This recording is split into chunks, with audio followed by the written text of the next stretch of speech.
अब मोहन अपनी बातें इस तरह से कह ही रहा था और तभी विद्या का आगमन वहां हो गया। तो विद्या कौन है? विद्या उनकी पुत्री का नाम है। विद्या आई और वह अपनी बात कहती है। क्या कहती है? वह कहती है, मम कक्षाध्यापिका माम प्रतिदिनम विद्यालय शुल्क पूर्तये भर्त्स्यति। सर्वाः मम सहपाठिन्यः मामेव लक्ष्यीकृत्य हसन्ति। सर्वाभिः छात्राभिः विद्यालय शुल्कं दत्तं। मासान्ते कक्षा पंजिकायाः मम नाम कर्तिष्यति। तो इस तरह से विद्या अपनी बातें कहती है। तो विद्या ने क्या कहा, आइए इसको समझते हैं। मम का मतलब होता है मेरा, मेरे या मेरी। तो मम कक्षाध्यापिका, मेरी कक्षा अध्यापिका। कक्षाध्यापिका कक्षायाः अध्यापिका इति कक्षाध्यापिका। माम मुझको, प्रतिदिनम, प्रतिदिनम यह सामासिक पद है, समास अलग करें तो दिनम दिनम प्रति इति प्रतिदिनम, अव्ययी भाव समास है यहाँ पर। तो इसका तात्पर्य होता है प्रतिदिन अर्थात रोज। विद्यालय शुल्क पूर्तये, विद्यालयस्य शुल्क पूर्तये, विद्यालय की शुल्क की पूर्ति के लिए यहाँ षष्ठी तत्पुरुष समास का प्रयोग हुआ है। भर्त्स्यति, भर्त्स्यति अर्थात भर्त्सना करती है, अर्थात निंदा करती है, डांटती है। तो मम कक्षाध्यापिका, मेरी कक्षा शिक्षिका, माम मुझको, प्रतिदिनम प्रत्येक दिन, विद्यालय शुल्क की पूर्ति के लिए भर्त्सना कहती है, अर्थात तुम विद्यालय शुल्क आज भी नहीं लाई हो, क्यों नहीं लाई हो। इस तरह से मुझे बार बार वह डांटती है, मेरी निंदा करती है। और जब शिक्षिका इस तरह से करती है तब सर्वाः मम सहपाठिन्यः, सभी मम मेरे, सहपाठिन्यः साथ पढ़ने वाले लोग, साथ पढ़ने वाले बच्चे, मामेव, माम धन एव इति मामेव, मेरी, मामेव, माम धन एव इति मामेव, यहाँ पर व्यंजन संधि का प्रयोग हुआ है। लक्ष्यीकृत्य, मुझको ही लक्ष्य करके, हसन्ति, हंसते हैं। हसन्ति यह पद जो है हस धातु मूल, हसन्ति का मूल क्या है? हस धातु है। लट लकार प्रथम पुरुष बहुवचन का यह रूप है और इसका तात्पर्य होता है हंसते हैं। तो जब मेरी कक्षा शिक्षिका मुझे विद्यालय शुल्क के लिए बार बार कहती है तब सभी सहपाठी जो हैं वे मुझको ही लक्ष्य करके हंसते हैं, अर्थात मेरी हंसी उड़ाते हैं। सर्वाभिः छात्राभिः, सर्वाभिः सर्व शब्द है और इसका स्त्रीलिंग का रूप है, तृतीय विभक्ति बहुवचन का रूप है। इसका तात्पर्य होता है सभी के द्वारा, छात्राभिः छात्राओं के द्वारा, सर्वाभिः छात्राभिः सभी छात्राओं के द्वारा। विद्यालय शुल्कम दत्तम, विद्यालय शुल्क दे दिया गया है, केवल एक मैं मात्र ही उस कक्षा में विद्यालय शुल्क पूर्ति करने से बची हुई हूं, अर्थात मेरा विद्यालय शुल्क अभी तक जमा नहीं हुआ है।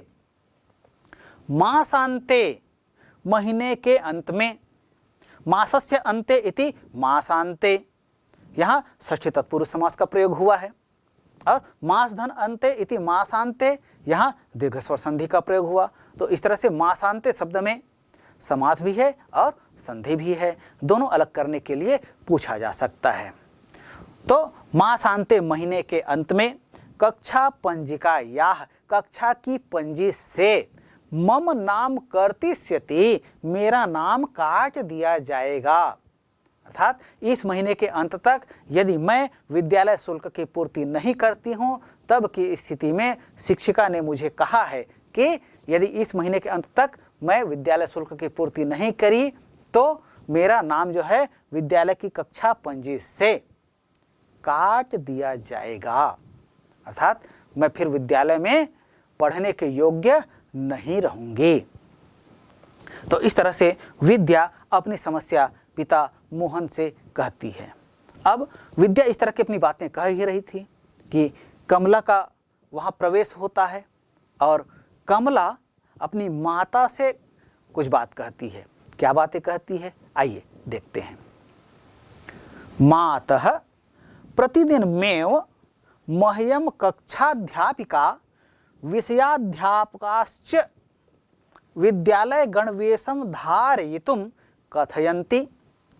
अहम तु एकं मलिनं वस्त्रं परिधाय विद्यालयं यामि।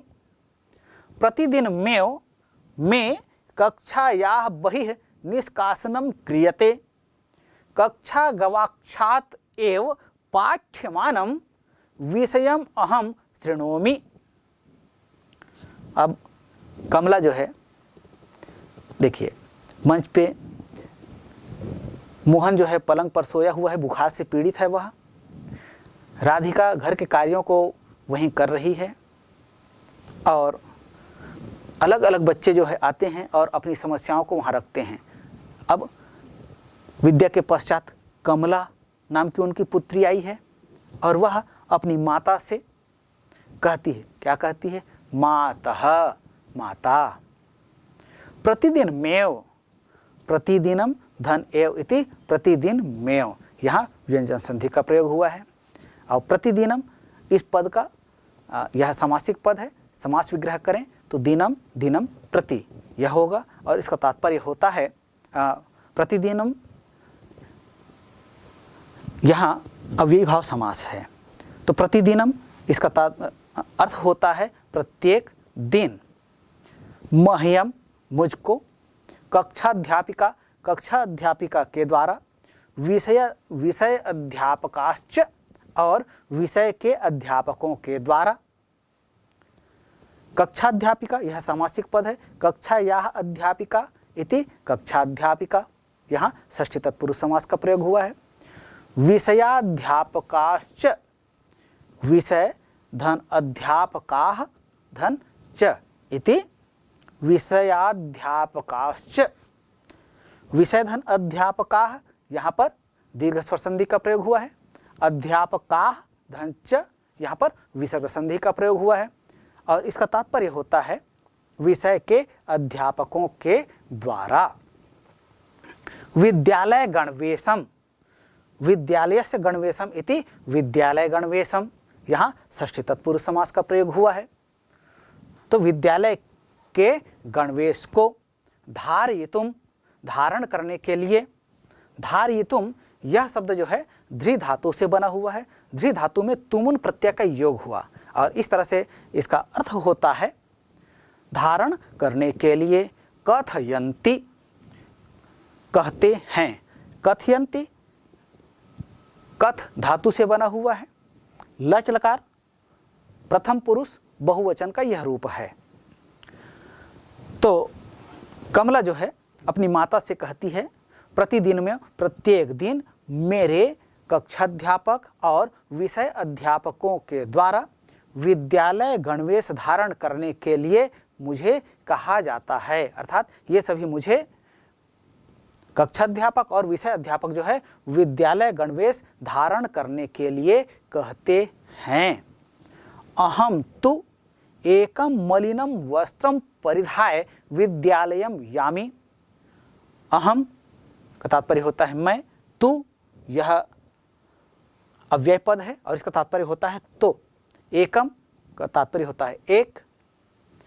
एकम यह नपुंसक लिंग का शब्द है, संख्यावाची नपुंसक लिंग, प्रथम विभक्ति एक वचन का यह रूप है। तो एकम मतलब एक, मलिनम मतलब मलिन या गंदे, वस्त्रम वस्त्र को, परिधाय पहनकर, विद्यालयम विद्यालय को, यामी जाती हूँ।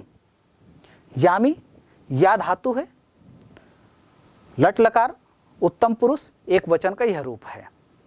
मैं तो एक मलिन वस्त्र को पहनकर विद्यालय जाती हूँ, ऐसा कमला कहती है।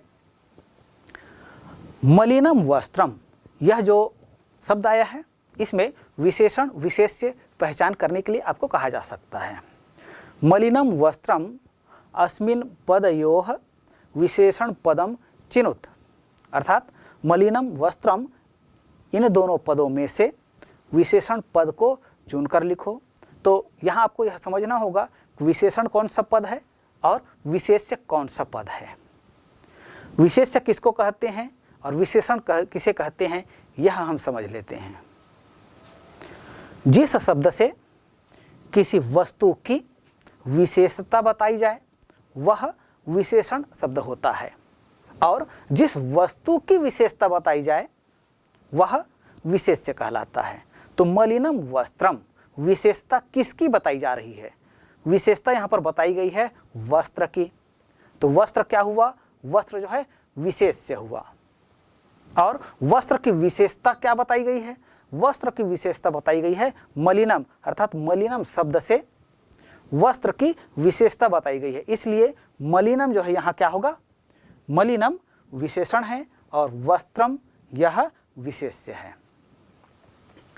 तो अहम तु एकम मलिनम वस्त्रम परिधाय विद्यालयम यामी, मैं तो एक मलिन अर्थात गंदे कपड़े को पहनकर विद्यालय जाती हूँ। प्रतिदिन मेव, प्रतिदिनम धन एव, यहाँ पर व्यंजन संधि का प्रयोग हुआ है। मैं अर्थात मुझको, विद कक्षायाः बहिः निष्कासनम क्रियते, कक्षायाः कक्षा से, कक्षा शब्द है, षष्ठी विभक्ति और पंचमी विभक्ति का प्रयोग हुआ है। कक्षायाः यह जो पद है, कक्षा शब्द के यदि आप शब्द रूप को देखें तो पंचमी विभक्ति और षष्ठी विभक्ति दोनों के एक वचन में इसका रूप प्रयुक्त होता है, लेकिन यहाँ पर कक्षायाः यह जो शब्द प्रयुक्त हुआ है यह पंचमी विभक्ति एक वचन का रूप है। तो प्रतिदिन मेव, में कक्षायाः बहिः अर्थात बाहर, बहिः यह क्या है? यह अव्यय पद है, इसका तात्पर्य होता है बाहर। निष्कासनम, निकाल दिया जाता, क्रियते किया जाता है अर्थात निष्कासित किया जाता है। निह उपसर्ग है, कास धातु है और ल्युट प्रत्यय का प्रयोग हुआ है। तो इस तरह से शब्द बनता है निष्कासनम। तो प्रतिदिन मेव, में कक्षायाः बहिः निष्कासनम क्रियते, प्रत्येक दिन मुझे कक्षा से बाहर निकाल दिया जाता है। जैसे आपके विद्यालय में भी कभी किसी विद्यार्थी को किसी कारण से किसी शिक्षकों के द्वारा विद्यालय से बाहर या कक्षा से बाहर निकाल दिया जाता होगा, उसी तरह से कमला को गंदे कपड़ों को पहनकर विद्यालय आने के लिए विद्यालय से उन्हें बाहर निकाल दिया जाता है। कैसे? प्रतिदिन अर्थात प्रत्येक दिन वह, उसके पास कपड़े हैं ही नहीं, एक ही कपड़ा है, एक ही कपड़ा को वह पहन कर रोज जाती है। एक ही वस्त्र को जब हम रोज पहने तो निश्चित रूप से वह मलिन हो जाएगा, गंदा हो जाएगा। तो इस तरह से, लेकिन कमला करे भी क्या? उसके पास तो एक ही कपड़ा है, और उसके पास केवल एक कपड़ा क्यों है? क्योंकि उसके पिता की जो आर्थिक स्थिति है वो सभी बच्चों की आवश्यकताओं की पूर्ति नहीं कर पा रहे हैं, इसलिए कमला के लिए भी वो वस्त्र खरीद नहीं पा रहे हैं। तो उनके पास वस्त्रों का अभाव है, इसलिए उसके पास एक ही कपड़ा है, तो वह एक ही कपड़े को पहन करके प्रतिदिन विद्यालय जाती है। तो मोहन के सामने समस्या है। समस्या क्या है? उनकी आय तो ठीक है, लेकिन चूंकि परिवार बड़ा है, परिवार बड़ा होने के कारण से परिवार के सभी सदस्यों की विभिन्न आवश्यकताओं की पूर्ति करने में वे समर्थ नहीं होते हैं, इसलिए वे कमला के लिए वस्त्र नहीं खरीद पा रहे हैं।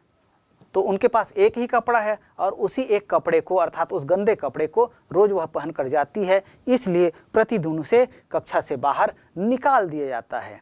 आज भी उसे कक्षा से बाहर निकाल दिया गया था, इसीलिए वह अपनी माता से आकर शिकायत करती है और कहती है, क्या कहती है?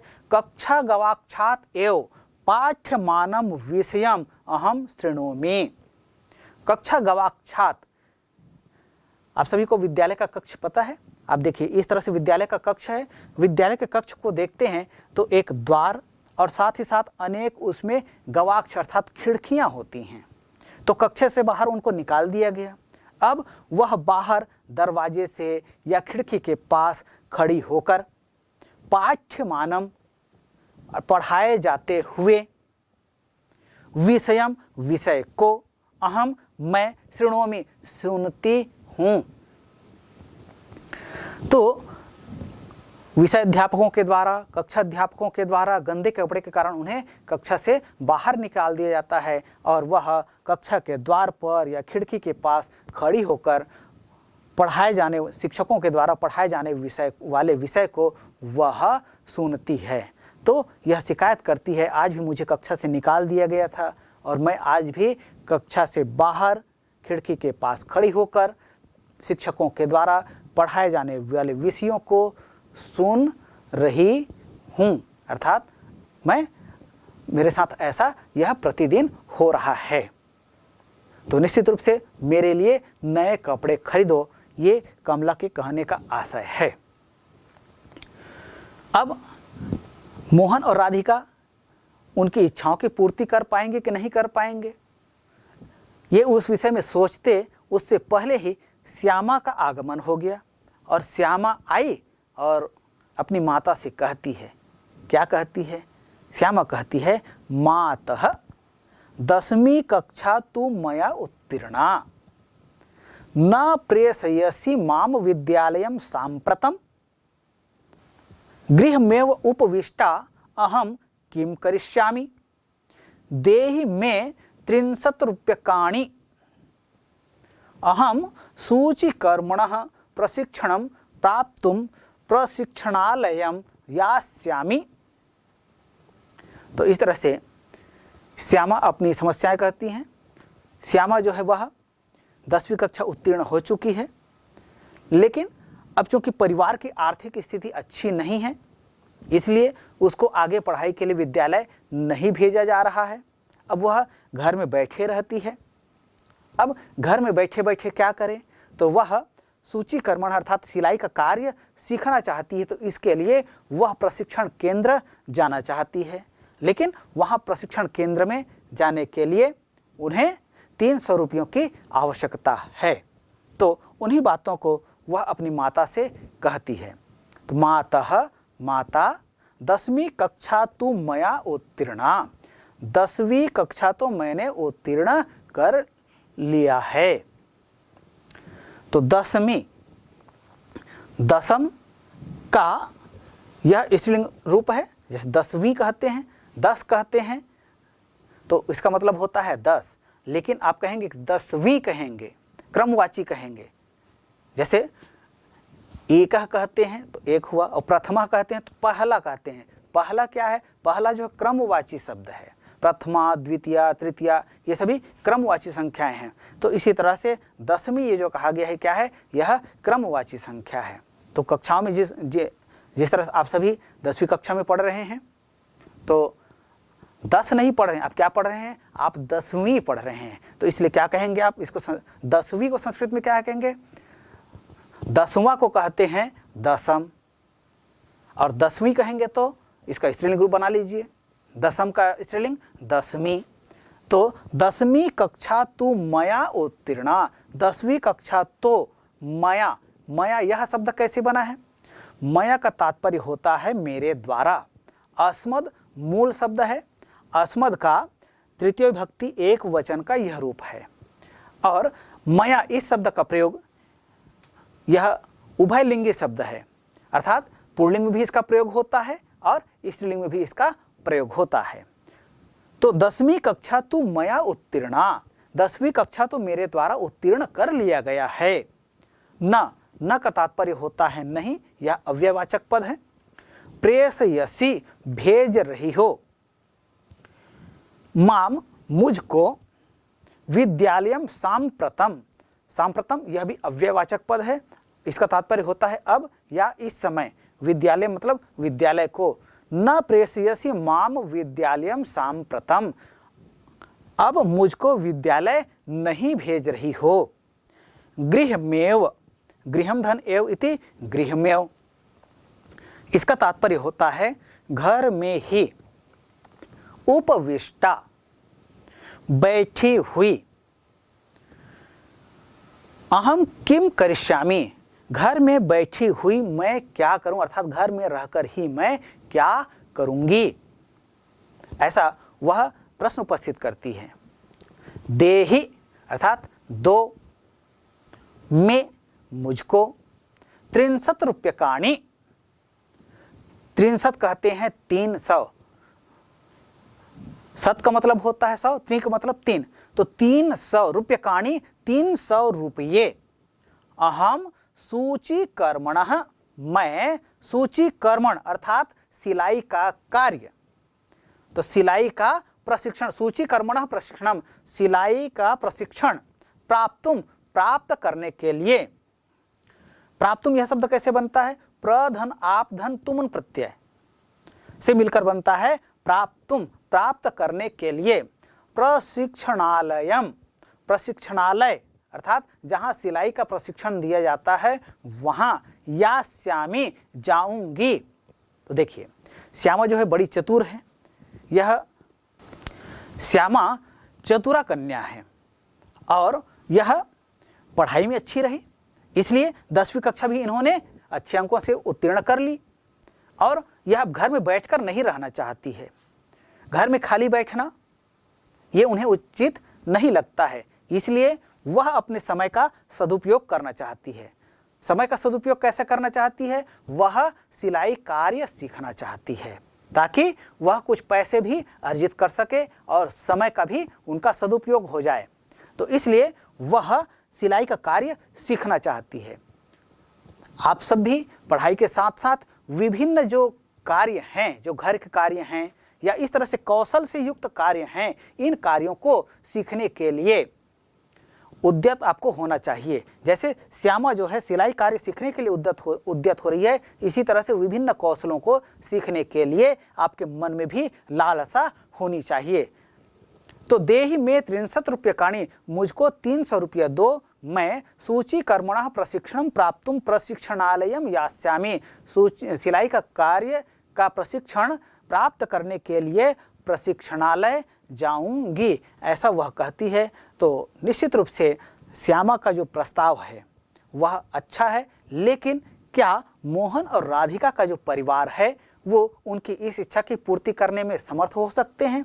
निश्चित रूप से वे सोचेंगे, लेकिन अब वे सोचते इससे पहले ही मोहन और राधिका के समक्ष एक दूसरी समस्या आ रही है। क्या समस्या आ रही है, आइए पहले इन्हें हम सुनते हैं। प्यारे बच्चों, अभी आपने सुना रंगमंच में गोपाल, निर्मला, राधिका और सीता का क्रमशः आगमन होता है और वे बारी बारी से अपनी समस्याएं मोहन और राधिका के समक्ष उपस्थित करते हैं। आइए गोपाल ने क्या कहा इसको समझते हैं। गोपालः पितः देहि मे 70 रूप्यकाणि, मम भगिनी विद्या मह्यम 2 क्रीडनके क्रेतुम आपणम यास्यति। तो गोपाल छोटा बच्चा है भी, वह बच्चा कहता है पिता, पिताजी, देहि दो, में का मतलब होता है मुझको। में शब्द कैसे बनता है, में यह अस्मद इसका मूल शब्द है और यहाँ पर जो में प्रयुक्त हुआ है यह द्वितीय विभक्ति एक वचन का यह रूप है। अस्मद का कारक वचन आप जानते, शब्द रूप आप जानते हैं, अहम, आवाम, वयम, मा, मा। में यह जो रूप प्रयुक्त हुआ है यह चतुर्थी भक्ति का एक रूप है। चतुर्थी भक्ति एक वचन का यह रूप है। अस्मत् मूल शब्द है, तो अस्मत् का कारक वचन आप जानते हैं, अहम, आवाम, वयम, मा, मा, आवाम, नौ, अस्मान, नः, मया, आवाभ्याम, अस्माभिः, मह्यम, में, आवाभ्याम, नौ, अस्मभ्यम, नः। तो मह्यम में अर्थात मुझको, अर्थात मेरे लिए, ये तात्पर्य है। तो मैं यहाँ पर चतुर्थी भक्ति एक वचन का यह रूप है। तो देहि में मुझको दे दो, 100 रूप्यकाणि, 100 का मतलब होता है 100, रूप्यकाणि मतलब रुपये, मुझे 100 रुपये दे दो। किस लिए दे दो, कारण बताता है। कारण बताते हुए कहता है मम भगिनी विद्या, मम मतलब मेरी, भगिनी मतलब बहन, विद्या मह्यम मेरे लिए। देखिए अस्मत् शब्द चतुर्थी व्यक्ति में आते हैं तो मह्यम में दोनों का प्रयोग किया जाता है, मह्यम का भी प्रयोग किया जा सकता है और मे का भी प्रयोग किया जा सकता है। तो सबसे पहले मे का प्रयोग किया गया और इसका तात्पर्य होता है मेरे लिए। और फिर अब यहाँ पर हम देख रहे हैं कि मम भगिनी विद्या मह्यम, तो मह्यम यह जो शब्द आया है यह भी चतुर्थी विभक्ति का ही रूप है। तो देहि में सत्य रूपकाणि अर्थात मुझे 100 रुपया दे दो, मेरे लिए 100 रुपया दे दो। मम भगिनी मेरी बहन विद्या, मह्यम मेरे लिए, द्वे, द्वे का तात्पर्य होता है दो। क्रीडनके, क्रीडनक कहते हैं खिलौना को, जैसे आप देख भी पा रहे हैं। तो मह्यम द्वे क्रीडनके, दो खिलौना, क्रेतुम खरीदने के लिए, क्री धातु तुमुन प्रत्यय का प्रयोग हुआ, शब्द बना क्रेतुम, इसका तात्पर्य होता है खरीदने के लिए या क्रय करने के लिए। आपणम, आपणम कहते हैं दुकान को या बाजार को। यास्यति लाएगी, या धातु है, लिट लकार का प्रयोग है यहाँ पर, और लिट लकार प्रथम पुरुष एक वचन का यह रूप है। तो गोपाल जो है अपने पिता से कहता है, अपने पिता मोहन से कहता है देहि में सत रूपकाणि, मुझे 100 रुपया दे दो। किस लिए दे दो? मम भगिनी विद्या, मेरी बहन विद्या, मह्यम मेरे लिए, द्वे क्रीडनके क्रेतुम आपणम यास्यति, मेरे लिए 2 खिलौना लेने के लिए दुकान जाएगी। वह दुकान जाऊंगी बोल रही है, लेकिन मैं उसको पैसा दूंगा तब वह मेरे लिए खिलौना लेकर आएगी, नहीं तो वो खिलौना मेरे लिए नहीं लाएगी। और मैं खिलौना से खेलना चाहता हूँ, इसलिए मुझको 100 रुपया आप दे दो। ऐसा गोपाल जो है अपने पिता मोहन से कहता है। मोहन इस तरह से अपनी बातें कह ही रहा था, तभी निर्मला का वहाँ प्रवेश होता है और निर्मला कहती है, क्या कहती है? पितः मम पार्श्वे चित्रकर्माभ्यास पुस्तिका नास्ति, देहि में 25 रूप्यकाणि, अद्यैव ताम कृत्वा अहम विषयाध्यापिकया दत्तम गृह कार्यम करिष्यामि। अब निर्मला आ गई। देखिए इन पूरे घटनाक्रम में मोहन जो है बुखार से पीड़ित है और अपने पलंग पर वह सोया हुआ है, उठ कर बैठ भी नहीं पा रहा है।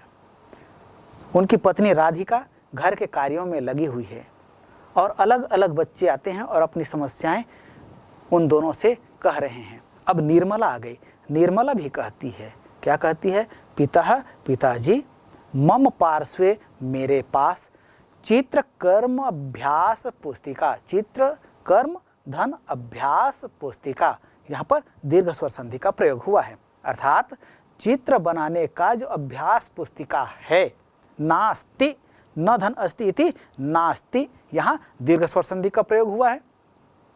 इसका तात्पर्य होता है नहीं है। मेरे पास चित्र बनाने का जो अभ्यास पुस्तिका होता है वह नहीं है। देहि दे दो, में मुझको, यहाँ पर में का तात्पर्य क्या हुआ? चतुर्थी भक्ति एक वचन का रूप है और मूल शब्द है इसका अस्मद। तो देहि में 25 रूप्यकाणि, पंच मतलब होता है 5, विंशति का मतलब होता है 20 और रूप्यकाणि मतलब होता है रुपये, अर्थात 25 रुपये। देखिए संस्कृत में अंकों को लिखने की एक पद्धति है। जैसे हम 25 कहते हैं तो हम उसको अंकों में लिखते हैं। किस तरह से लिखते हैं? सबसे पहले 2 लिखते हैं और फिर 5 लिखते हैं। लेकिन जब संस्कृत में हम इसको उच्चारण करना हो तब कैसे करते हैं? इकाई को हम पहले उच्चारण करते हैं, उसके बाद फिर दहाई को, फिर सैकड़ा। इस तरह से जो छोटी अंक होते हैं, जो इकाई का अंक होता है, तो इकाई से हम दहाई की ओर आगे बढ़ते हैं। तो 25 कहते हैं तो 2 दहाई का अंक है और 5 जो है इकाई का अंक है।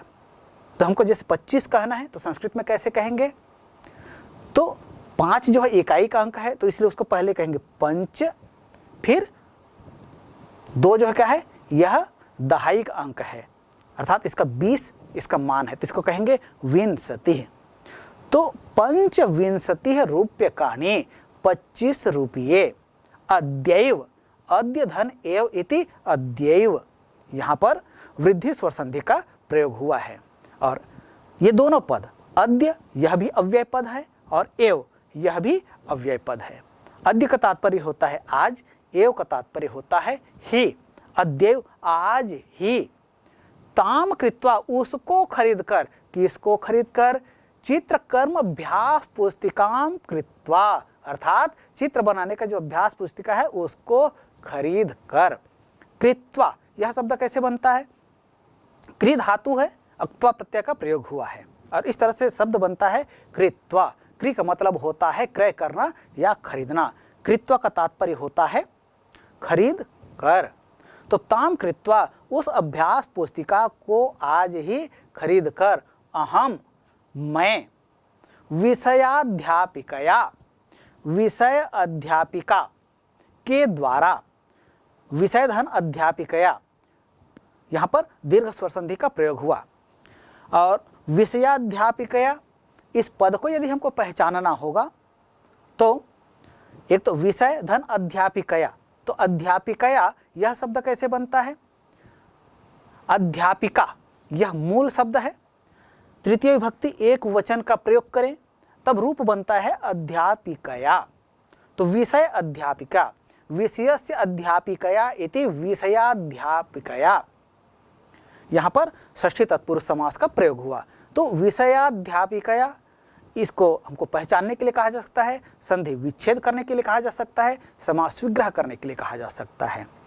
तो विषय धन अध्यापिका दीर्घ स्वर संधि, विषयस्य अध्यापिकया तो षष्ठी तत्पुरुष समास।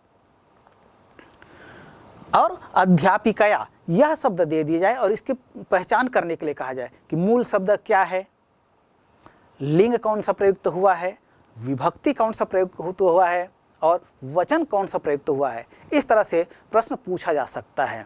तो अध्यापिकया इति पदस्य मूल शब्दम, लिंगम, विभक्तिम, वचनम च लिखत, ऐसा प्रश्न दिया गया तब क्या कहेंगे, तो अध्यापिकया मूल शब्द अध्यापिका, लिंग स्त्रीलिंग, विभक्ति तृतीय विभक्ति, वचन एक वचन। तो इस तरह से हम विभिन्न शब्दों को उनके रूप को हम जानेंगे, भली भांति पहचानेंगे, तब जैसा भी प्रश्न पूछा जाए उसका उत्तर देने में हम समर्थ हो सकते हैं।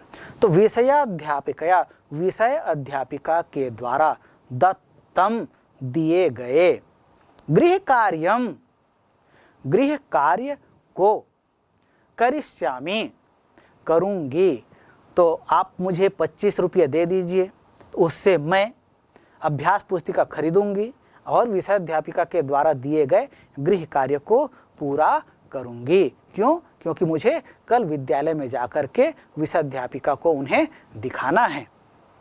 तो ऐसा निर्मला कहती है।